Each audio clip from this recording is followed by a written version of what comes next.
Hey y'all, happy Tuesday, happy spoken word Tuesday. I hope you guys days come along fine. Anyway, on Tuesdays, you guys know I like to bring the word, so it can help you guys prosper your near future or your future to come. Now, this morning, I had done for my short, 1 Corinthians chapter 14 verses 37 and 38. I did make a mistake in my short and said 37 and 8, but I kind of put out two videos. But it's 1 Corinthians chapter 14 verses 37 and 38. And it just basically, speaks on those, who think of themselves to be a prophet or holy, spiritual, some type of high priest, but, they don't acknowledge, the things, that they need to do, to present themselves to church, which consists of following the commandments of the Lord, in a rightful way. Most people take it upon themselves and follow their ways or follow man ways, which really makes them ignorant, right? And if they're not following the commandments of the Lord, on how to present themselves, to the church, then, the Father says, then let them remain ignorant. And that was, again, 1 Corinthians chapter 14, verses 37 through 38, KJV version. If any man think himself to be a prophet or spiritual, let him acknowledge that the things that I write unto you are the commandments of the Lord. But if any man be ignorant, let him be ignorant. Okay, let me put this scarf on a little better. I think I want to do it the other way. Okay. All right, so just keep that in mind, you guys. If you consider yourself to be holy or spiritual, some type of high priest, elder, pastor, whatever the case may be, you present yourself to be doing the Father's work, unto the church, then make sure you follow the guidelines on, embracing and following the commandments of the Lord on how to present yourself to the church. Because if you're not doing that, then you're ignorant and you will remain ignorant. Okay. Today I'll be reading out 1 Corinthians chapter 13 and 14, right? Because, you guys, the greatest gift to the Father is love or charity, right? And that's what chapter 13 focuses on. But chapter 14 focuses on, like, just speaking to be understood, spiritual gifts, speaking in different languages, tongues, or, edifying, right? And, chapter 13 and 14 kind of like correlate one another. So I'm going to put them together, okay? Try to be as detailed as possible, right? All right, so 1 Corinthians chapter 13, verse 1, KJV version. Though I speak with the tongues of men and angels and have not charity, I am become as sounding brass or a tinkling cymbal. And though I have the gift of prophecy and understand all mysteries and all knowledge, and though I have all faith so that I could remove mountains and have not charity, I am nothing, okay? So it's just saying that it don't matter if you speak in different languages, with the men and the angels, but if you don't have love or charity, then you become a sounding brass or a tinkling cymbal, right? You can't even be understood because it's not edification. Because remember, the greatest gift to Father is love or charity, right? And just because you have the gift of prophecy and you can understand all the mysteries and have all the knowledge and have all the faith, and that you also can remove mountains, but without love or charity, you're still nothing, okay? So the greatest gift, remember, is love, charity. Love your neighbor like you love yourself. Treat that person how you treat yourself, That's the greatest gift from the Father. It's well pleasing to the Father, okay? Verse 3. And though I bestow all my goods to feed the poor, and though I give my body to be burned and have not charity, it profited me nothing, right? So all these things you're doing, bestowing your goods to feed the poor, giving your body to be burned, but you don't have charity or love, then it profits you nothing. Because you can go and put on the front and show people you feeding this person, and showing all the goods and making somebody think you not. But it's not done out of love. It's done to, to please man, to get the glory of man, so it profits you nothing. So it basically is, them two commandments, the important commandment. Love God first, and love your neighbor how you love yourself. Treat them how you would treat yourself, which is love of charity. So if when you are feeding the poor, or you have now these mysteries and have faith in the knowledge, is it really done out of love, or is it done to get attention from men? Is it pleasing to man, or are you giving God the glory? That's the difference. It's got to consist of love in the righteous way. Okay. Verse 4. Charity suffereth long and is kind. Charity envieth not. Charity vaunted not itself. It is not puffed up. Do it not believe itself unseemly. Seek it not her own. It's not easily provoked. Think it to do evil or think it no evil. Rejoice it not in iniquity, but rejoice it in the truth.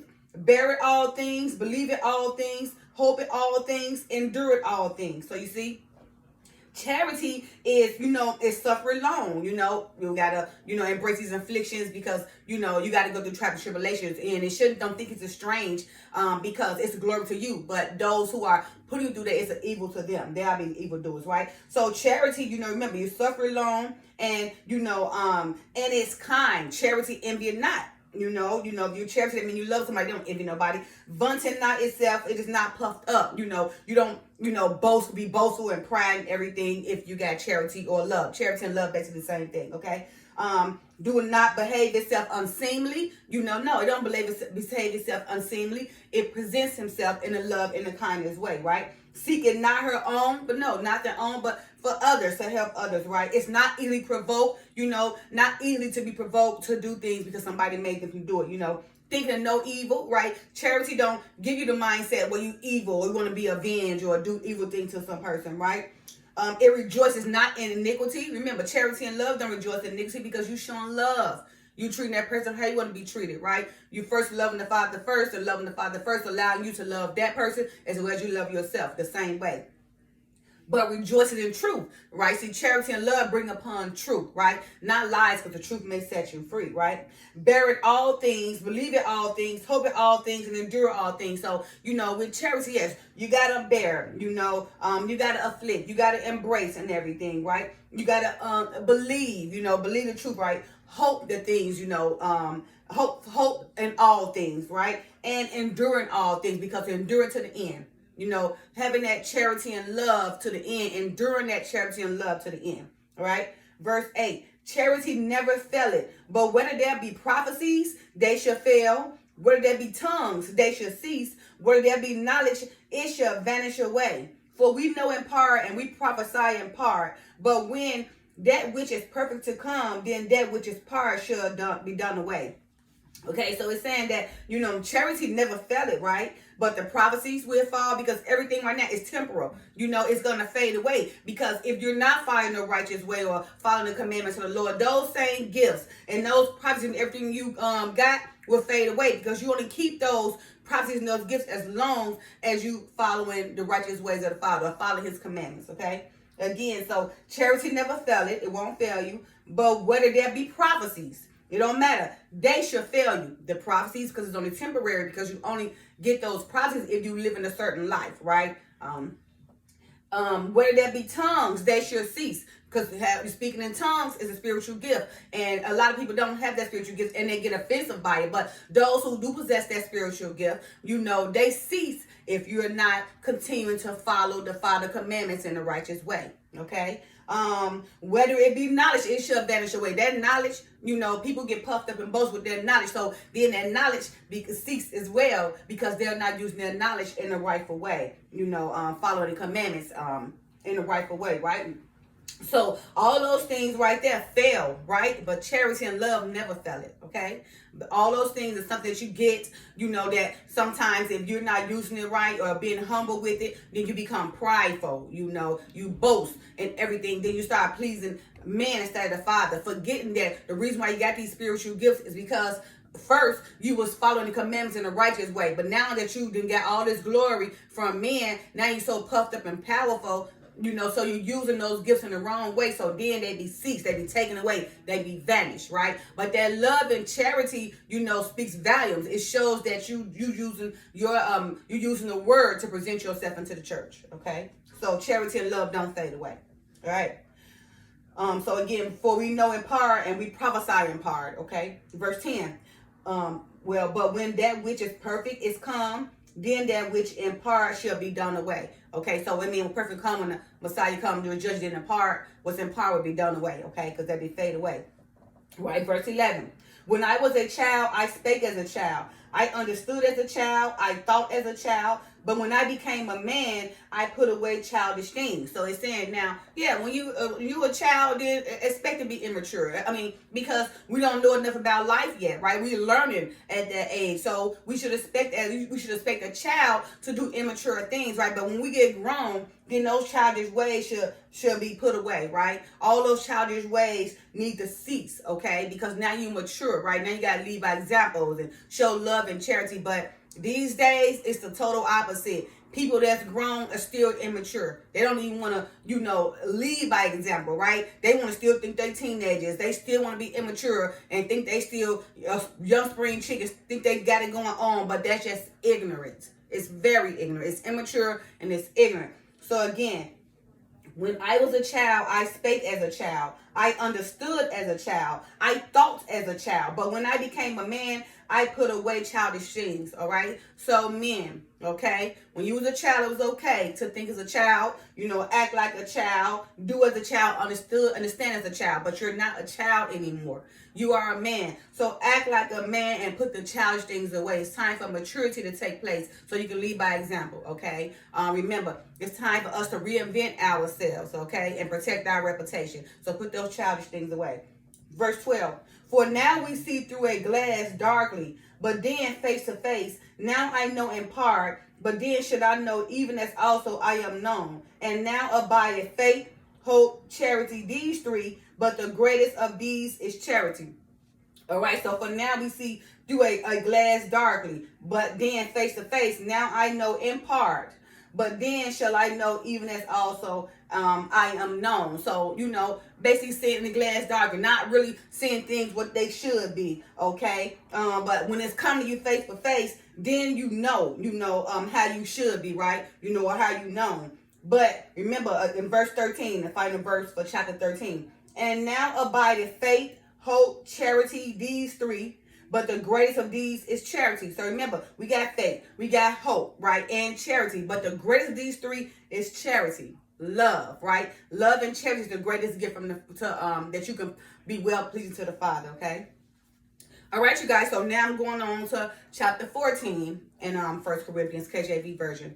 All right, and this basically right here consists of spiritual gifts, edification and everything, but making sure that those spiritual gifts you got, you using them properly, right? Doing everything decently in order, okay? That's the problem now. The church is out of order. Things need to be done in order, right? Edification matters, not the glory that you got, because if you got specific gifts, and you use them in front of people and people don't understand, then that profits them nothing, right? That's being selfish, because the main thing is edifying people. So those spiritual gifts you got, even if you got them, don't float them in front of people, especially if they don't have those gifts, because it just makes them mad and angry. It offends them.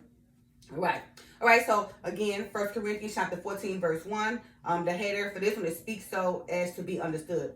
Verse 1. Follow after charity and desire spiritual gifts, but rather that ye may prophesy. So yes, we can, follow after charity and desire spiritual gifts, right? You can desire those spiritual gifts. Yes, it can be power, but rather that ye may prophesy, but rather ye may edify. Go out there and teach the people the good gospel, right? So it can help them have many sins. You can save them for death, right?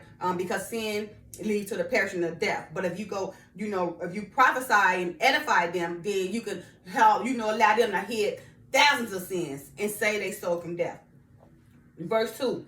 For he that speaketh in an unknown tongue speaketh not unto men, but unto God. For no man understandeth him. Howbeit in the spirit he speaketh mysteries, right? So this is the person that speaks in tongues. I mean, I thank the Father, again, that he gave me that spiritual gift to speak in tongues. And what happens is, if a person hear you speaking in tongues, they probably be like, oh, that's evil. Oh, that's not real. And it's offensive to them because they don't have that spiritual gifts. But everybody don't receive the same spiritual gifts. This one maybe see that gift. This one maybe see that gift. Depend on the faith they have in the Father, right? Some people can get great power. Depend on the faith they have in the Father, right? But even if you had these spiritual gifts and speaking in tongues, remember, don't go be doing it in front of people. Now, because it took me to learn that years down the line, okay, when I was reading the Bible and understood it. Didn't understand it that much back then, but now I understand it, a lot, that when I was speaking tongues, I did get people offended at me, or, oh, she's evil, she's pretending, but I was never pretending. It was just the Father had put me in His spirit, but I didn't know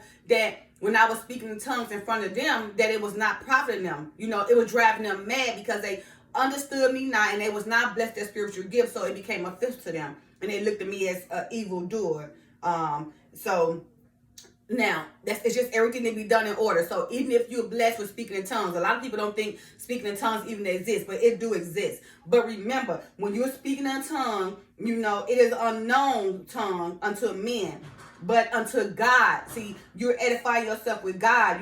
No man understanding Him. Howbeit in the spirit He's speaking mysteries. So He in the spirit speaking mysteries to God, but God prefer you to be alone by yourself, not around everybody when you're speaking in tongues, because you're being edified from God to yourself, and you're not edifying the people. And remember, but rather that ye may prophesy. He ready you prophesy to the people and edify the people. But again, if you are speaking in tongues, do not do it in front of everybody, because they understand it not. It offends them and it drives them mad because they're not blessed their spiritual gifts. Okay. Verse 3. But he that prophesieth speaketh unto men to edification and exhortation and comfort. Okay, so it's a difference. Now, he that prophesieth edifying people, right? Exhorting people, with the word, and bringing them to comfort, right? But he that speaketh in an unknown tongue edifieth himself, right? But he that prophesieth edifieth the church. So again, it's in black and white. He that speaketh in an unknown tongue edifieth himself, because he's speaking mysteries unto him and the Father. Okay. But he that prophesieth edifieth the church. But if he's speaking to the church in a language that all the people understand, then he edifying the church. Okay. Because of course that is two different kinds of tongues. One tongues is speaking in different languages, and you got somebody to interpret that language, so that people can understand. And the other one is speaking in tongues in an unknown language, but into the Father in great mysteries, in which the Father is edifying you yourself personally with Him, but not the church. Okay, edifying the church would mean, that when they speaking in tongues, that you can interpret their language and break it down so everybody can understand. Right, verse 5. I would that ye all spake with tongues, but rather that ye prophesy. For greater is he that prophesieth than he that speaketh with tongues, except he interpret, that the church may receive edifying. So you see, now yes, he would that ye all spake with tongues, right? But rather that ye prophesy, because it's greater to prophesy it, to speak with other tongues, right? Except he have an interpreter, so the whole church may receive edification. Okay, so again, this is in black and white. It is very important. I'm trying to get you guys to understand, because tongues is really real, and a lot of people don't possess that spiritual gift, so they get angry, they become offensive and everything. But like I said, everybody have a different kind of spiritual gift. There is speaking in tongues, yes, speaking in mysteries, right, unto the Father in the Spirit, but edifying yourself. And there's another speaking in tongues where you speak in different languages, but interpreted there to break down so the whole church can be edified. So moving forward, now you guys, speaking in tongues and unknown languages do exist. So even if you don't have that spiritual gift, don't be offended, but tarry for it. Speak to the Father in a righteous way, in spirit and truth. When you tarrying for it, and He know your heart, because it matters in the heart, then He'll bless you with powerful gifts, okay? But don't use those powerful gifts that you thinking that you're going to please man, or think you can buy those gifts, right? Because they just go cease and be taken away. Because those gifts, moving mountains, speaking different tongues, having knowledge, they are all temporal, based on how you follow the Father's commandments in the righteous way, how you present yourself into the church, okay, with those spiritual gifts. If you're doing it to please yourself and to please man, then those spiritual gifts going to be taken away. But if not, then those spiritual gifts can remain, as long as you follow the commandments in the righteous way. All right, verse 6. This header is interpretation required. Now, brethren, if I come unto you speaking with tongues, what shall I profit you, except I should speak to you either by revelation, or by knowledge, or by prophesying, or by doctrine? And even things without life-giving sound, where the pipe or harp, except they give a distinction in the sounds, how should it be known what is piped or harp? For if the trumpet give an uncertain sound, who should prepare himself to the battle? So likewise ye, except ye utter by the tongue words easy to be understood, how should it be known what is spoken? For ye shall speak into the air. There are, it may be, so many kinds of voices in the world, and none of them is without signification. Therefore, if I know not the meaning of the voice, I should be unto him that speaketh barbarian, and he that speaketh shall be a barbarian unto me. So that's what it's saying about tongues. Again, what I just said to you guys, you speaking in tongues is not edifying, and the people don't understand it, then you speaking to them like a barbarian, right? They don't understand if it's a harp or a pipe, right? It got to be a distinction, right? So it's very important that if you're going to speak in an unknown tongue, don't do it in front of the church, especially if they don't believe, okay? But the speaking in tongues is for those who believe. Those who not, it's not for those who believe not, okay? So remember, they should, they know not the meaning of the voice, again, then they should speak unto them like a barbarian, and unto them, they feel like that their speech is a barbarian, right? Now, because there are so many voices in the world, and none of them is without signification, okay? So utter ye words or tongues that can be understood or can be interpreted, right? Because if not, how will they know what's spoken, right? For ye should speak into the air, okay? Verse 12, even so ye, for as much as ye are zealous of spiritual gifts, seek that ye may excel to the edifying church. So don't just be seeking, because you're zealous, you want that spiritual gift so you can go show power, right? It's not all about that. Remember, the greatest gift is love, and you profit the church by edification. If you just seek a spiritual gifts, them for yourselves, right? It's not for the church, because the church don't understand. The church may not be blessed those spiritual gifts. So it's to them it's like a barbarian. It drives them mad. It makes them offensive, right? So again, even so ye, for as much as ye are zealous of spiritual gifts, seek that ye may excel to the edifying church. Prophesying to the church, because without prophesying to the church, it profits you nothing, or profit me nothing, okay? Verse 13, wherefore let him that speaketh in an unknown tongue pray that he may interpret. For if I pray in an unknown tongue, my spirit prayeth, but my understanding is unfruitful. And it is, right? Because you don't know what you're speaking. Remember, you're speaking great mysteries to the Father, okay? So if you're speaking in an unknown tongue, make sure somebody can interpret, at that church. But if no one be interpreted, you speaking in mysteries, don't do it in the church. But be discreet. If you feel it coming upon you, then do it silently, do it secretly, so you do not drive folks mad, okay? Verse 15, what is it then? I will pray with the spirit, and I will pray with the understanding also. I will sing with the spirit, and I will sing with the understanding also. Else, when thou shalt bless with the spirit, how shall he that occupy the room of the unlearned say, Amen, at thy giving of thanks, seeing he understanding not thou what he said? So you see, how can he say amen and giving thanks and don't understand what you're saying, okay? So, make sure when you in the spirit, you praying with the spirit, understanding with the spirit also, right? Singing with the spirit, okay? So everybody can understand you. Because when thou shalt bless with the spirit, how shall he that occupied the room of the unlearned, because they unlearned, say amen at thy giving of thanks, seeing he understanding not what thou speakest, okay?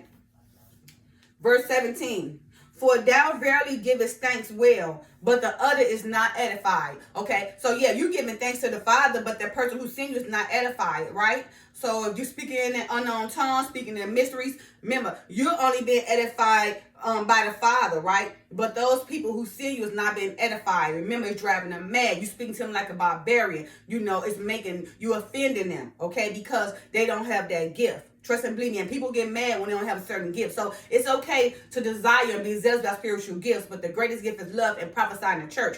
Those gifts you have, don't be boastful and be prideful, but do it in maybe the comfort of your home in privacy, or if they do come upon you while you're in church, be discreet about it, okay? It's about self-control, all right?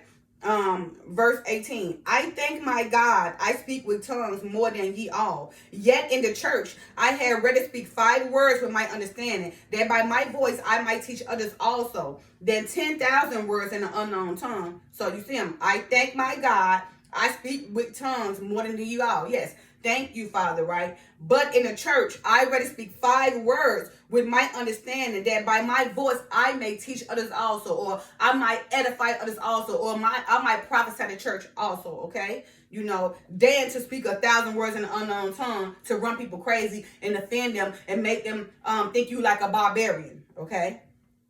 Verse 20. Brethren, be not children of understanding, how be it in malice be ye children, but in understanding be men. Again, brethren, be not children in understanding, okay? How be it in malice be ye children, but in understanding be men. So again, it goes back when you a child, think like a child, I spoke like a child, I act like a child, understood like a child.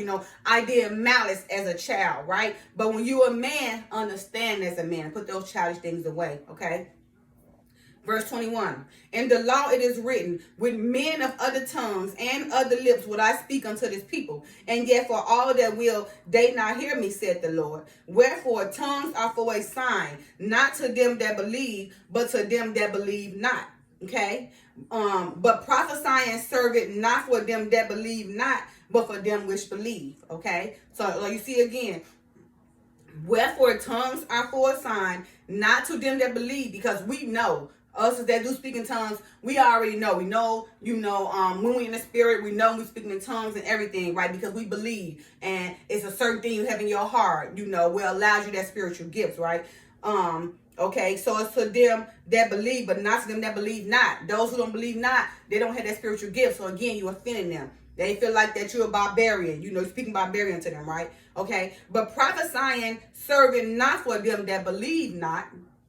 Okay, so you can't prophesy to those that believe not, but for those which you believe. Okay, all right, verse 23. If therefore the whole church be come together into one place, and all speak with tongues, and there come in those that are unlearned or unbelievers, would they not say that ye are mad? See, point proven right there. You come in there, and the whole church be come together in one place, and all speak with tongues, and there comes in those that are unlearned or unbelievers. Would they not say that you are mad? You can't come in there and speak all that stuff to unbelievers, because they, like I said, they're going to think you're mad because they unlearn and they don't believe this stuff. They like, wait a minute, this some type of scam or manipulation, because they unlearn. They don't believe those things. They're not, that's their spiritual gifts, and it's not edifying the church. Verse 24. But if all prophesy, and there come in one that believeth not, or one unlearned, he is convinced of all. He is judged of all, and thus are the secrets of his heart made manifest. And so falling down on his face, he will worship God and report that God is in your truth. Okay? So again, but if all prophesy, and there come in one that believeth not. Now you got all of the prophesy, or one that's unlearned. He is convinced of all, because you got all of them edifying and prophesying, right? And he is judged of all, right? And thus are the secrets of his heart made manifest, because they convinced him, prophesied to him, he convinced of them, and he's judged by them all, right? So therefore the secrets of his heart is made manifest. So he fall down, on his knees to, and to worship God and report that God is in you of a truth. See, now he believed it, he believed, because you got everybody speaking the same thing. So, and they judging him, and they prophesying to him, and they edifying him. So now he convinced that you're telling the truth, which make him fall on his knees, and worship God, right? And report that God is in your truth. All right. Verse 26, do all things for edification. How is it then, brethren, when ye come together, every one of you had a psalm, had a doctrine, had a tongue, had a revelation, had an interpretation. Let all things be done unto edifying, okay? So remember, when all you guys come together, one of y'all might have a psalm, one may have a doctrine, one may have a tongue, one may have a revelation, and one may have an interpretation, right? But let everything be done unto edifying. Let everything be done in harmony, okay? Not all out of place, because remember, it makes people mad and offend them. It makes them think that you're speaking in barbarian language. So let all come together as the members, as one body of Christ coming together to edify the church. Let all things be done unto edifying. Verse 27. If any man speak in an unknown tongue, let it be by two, or at most by three, and that by course, and let one interpret. But if there be no interpreter, let him keep silence in the church, and let him speak to himself and to God. So you see that again. So if you are speaking in an unknown tongue, be discreet. If you ain't got nobody that can interpret it, then don't do it. Be discreet. Speak to God and yourself. Very discreet, okay? But don't boast all in front of the church, because again, you drive them mad. So again, it says, if any man speak in an unknown tongue, let it be by two, or at the most by three, and that by course, and let one interpret. But if there be no interpreter, let him keep silence in the church, and let him speak to himself and to God. Okay? Speak to yourself or to God. Keep silent in the church. Be discreet. Self-discipline. Okay? If you don't have an interpreter. Verse 29. Let the prophet speak 2 or 3, and let the other judge. Verse 30. If anything be revealed to another that sitteth by, let the first hold his peace. Verse 31. For ye may all prophesy one by one, that all may learn, and all may be comforted. And the spirits of the prophets are subject to the prophets. Verse 33. For God is not the author of confusion, but of peace, as in all churches of the saints. Okay, so I just read those verses 28 through 33, okay? Again, let the prophet speak 2 or 3, and let the other judge, okay? But remember, they're all in harmony as one. Everybody on the same page here, okay? They're not out of harmony. They don't got this one doing that one here, and everything is just like a barbarian. It's not in order, okay? But let all things be done. Let all things be done decently and in order, okay? For ye may all prophesy one by one, okay? That all may learn and all may be confirmed, okay? So even if everybody prophesy one by one, they all on the same page, right? They all confirming one another. And the spirits of the prophets are subject to the prophets, right? So all those spirits is correlating one another, right? The prophets on the same page. Because remember what verse 33 says, for God is not the author of confusion, but of peace, as in all churches of the saints. As in all churches of the saints. So anything that bring confusion, whether it comes to life, whether it comes to sex, whether it comes to love, whether it comes to giving, whether it comes to charity, whatever it is not of God. It is not coming from God. It is not abiding in God, but it's from Satan, because God is not the author of confusion. So if anything confusing you, that got something to do with you trying to serve the Lord, or you let man tell you that it confuse you, just know it's not of God. Because remember, God is not the author of confusion, but of peace, and in all churches of the saints. So all these things that people are doing out here today, and making people believe and making people follow, and manipulating them, deceiving them to do things they want to do, and they so confused, knowing it's not right, but they don't have no stance or no ground, and so they falling for anything, don't know if it's right or wrong. That is confusion, okay? And that is not of God. God is not the author of confusion, but of peace, okay? And that is the churches of the saints, okay? And all churches, okay? All churches, so all people, okay? If it's confusion, it's not of God. So that doctrine or that lifestyle that you're living, and if it's not confusion, if it's confusion, then it's not of God. No matter what it is, no matter what it is. Your friend got you doing this, or your friend got you believing that, or this person got you believing that, or this person convinced you to change this and do this about yourself, and now it's got you conflicted and confused.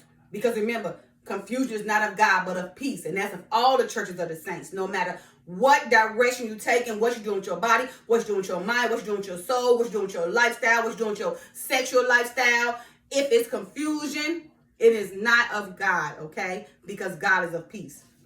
I hope I made that very, very clear. So that should solve anything you guys got going on in this world. That you see what's going on in this world. You see how common this world is becoming. Anything coming to the world is abomination to the Father anyway. All these things that's going on in the world, you guys see, and they recruiting. And ain't nobody gonna tell me they're just speaking to these people to make these people do these things. They got to be giving them something. They got to be feeding them some type of medicine or something, shooting them in their body or something to make everybody think like this. That's 66% of the world to think like these things are right. It is not right. Because back in the days, none of this stuff existed. Now they got people crazy and confused. Okay, it's confliction. Okay, it's not of God. All right. Verse 34.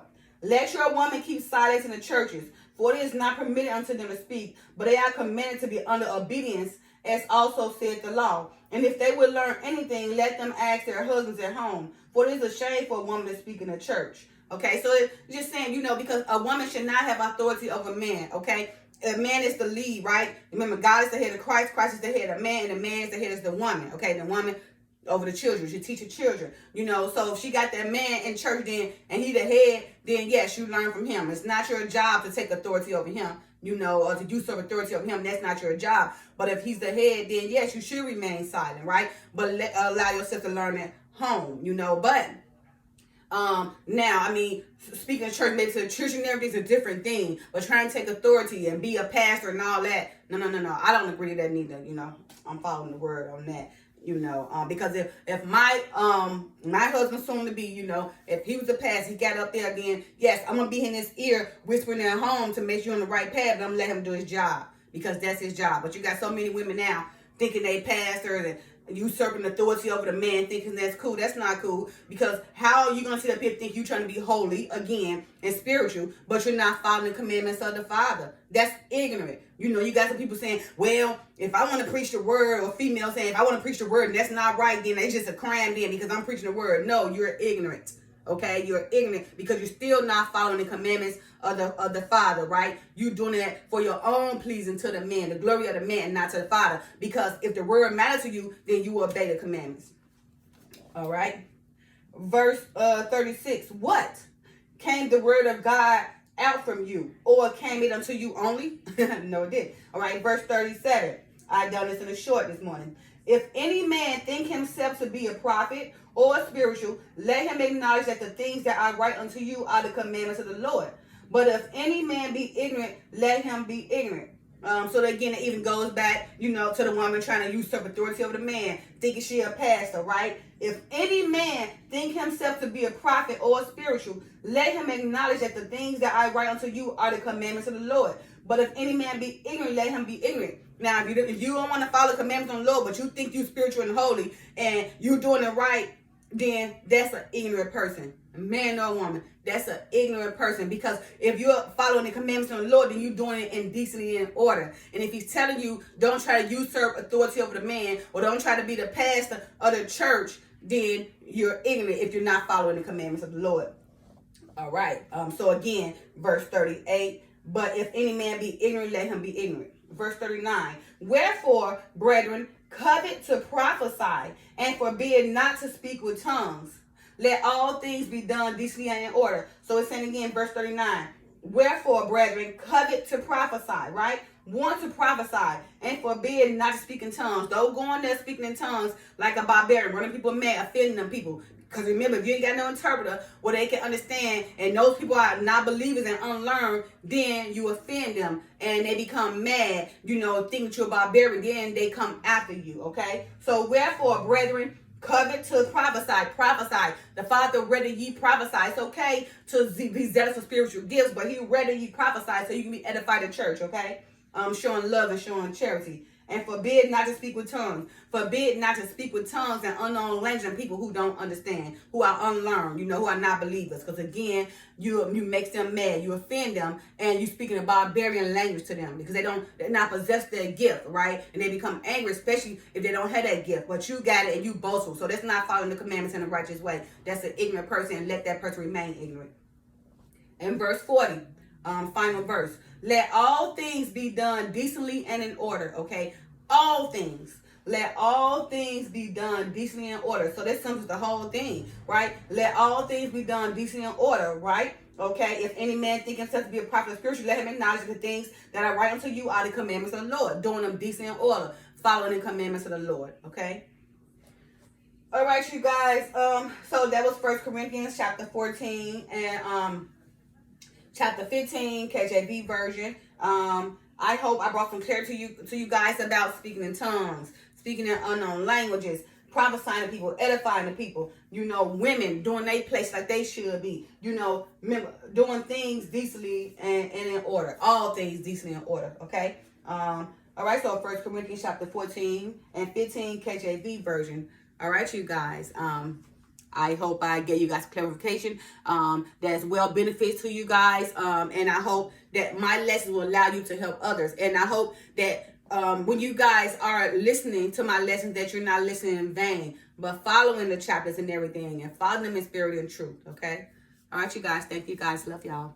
Peace on Spoken Word Tuesday. Bye now.